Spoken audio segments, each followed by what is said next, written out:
Nestle, from a humble beginning to a legacy tainted with controversy and scandal. It is the world's largest food company or a corporate behemoth with a dark side.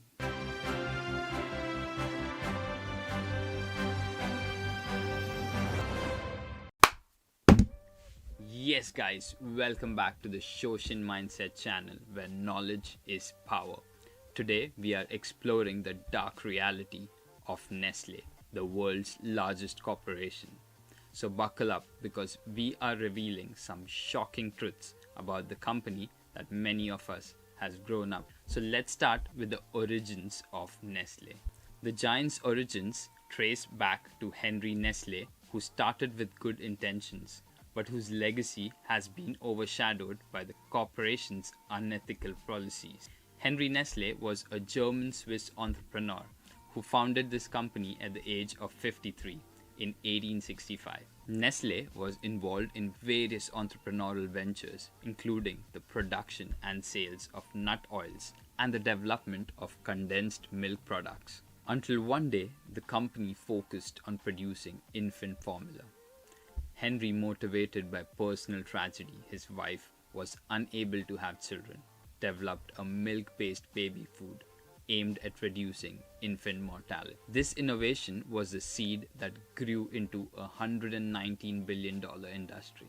The Nestle Corporation was officially formed in 1905 through the merger of the Anglo-Swiss Condensed Milk Company and Farine Lactee Henry Nestle. Today, Nestle is known for its vast range of products, from chocolates and cereals to bottled water and pet food, boasting over 2,000 brands.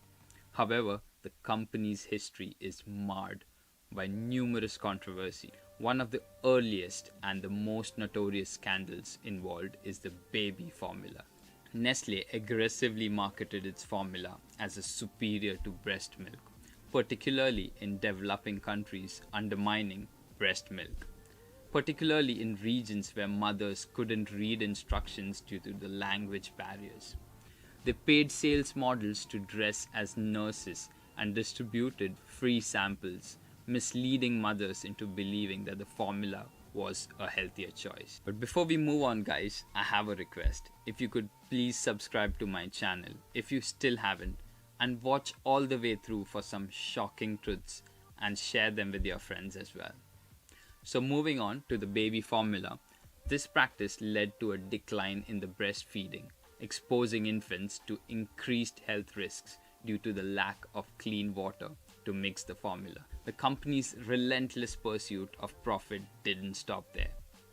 In the 1990s, the WHO passed an international code on marketing breast milk substitutes, but Nestle continued its unethical practices throughout. The company funded cringe-worthy advertising campaigns during the breastfeeding week, mocking the importance of breastfeeding and promoting their products instead in countries where lobbying is possible and the government is less resistant. Nestle's water extraction practices have also sparked an outrage.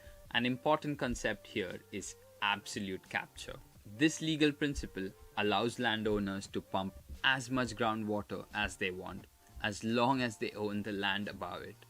Nestle has also exploited this concept in various states, including Maine and Texas. In California, Nestle extracted 54 million gallons of water annually, even though their permit expired decades ago.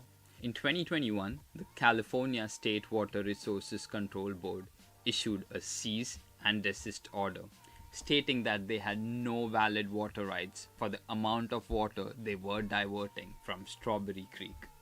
In Pakistan, clean water was diverted from Nestle's corporations, leaving locals with contaminated sludge water to drink. Furthermore, in France, Nestle was responsible for dumping biological waste that killed 3 metric tons of fish, highlighting their disregard for environmental impact. In Maine, Nestle extracts large quantities of water, packaging it under brands like Spring Water, Glacier Water, Mountain Ice. These practices allow Nestle to sell what should be a public resource in plastic bottles, contributing to environmental degradation and water scarcity. Nestle's use of child labor in the cocoa industry is another dark chapter.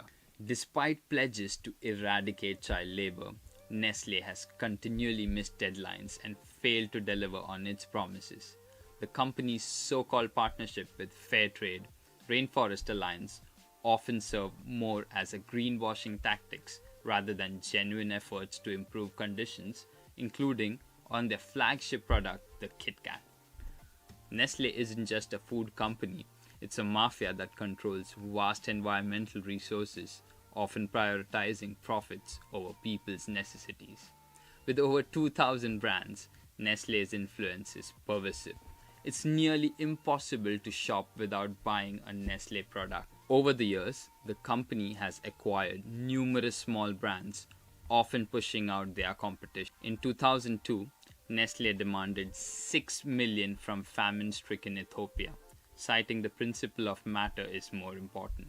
They made 65 million in sales that year, but eventually settled for less due to public backlash. Nestle has also been involved in price-fixing scandals, ensuring they don't undercut each other with other major corporations.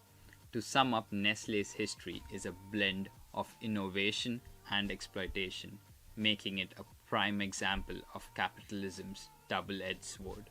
As consumers, it is crucial to be aware of these unethical implications of the products we buy. Nestle might be hard to boycott entirely, but raising awareness and demanding a better practice is a step in the right direction. And that's a wrap for today's episode. Let's keep questioning and learning and growing together on Shoshin Mindset channel. Until next time, stay curious, keep learning. Adios.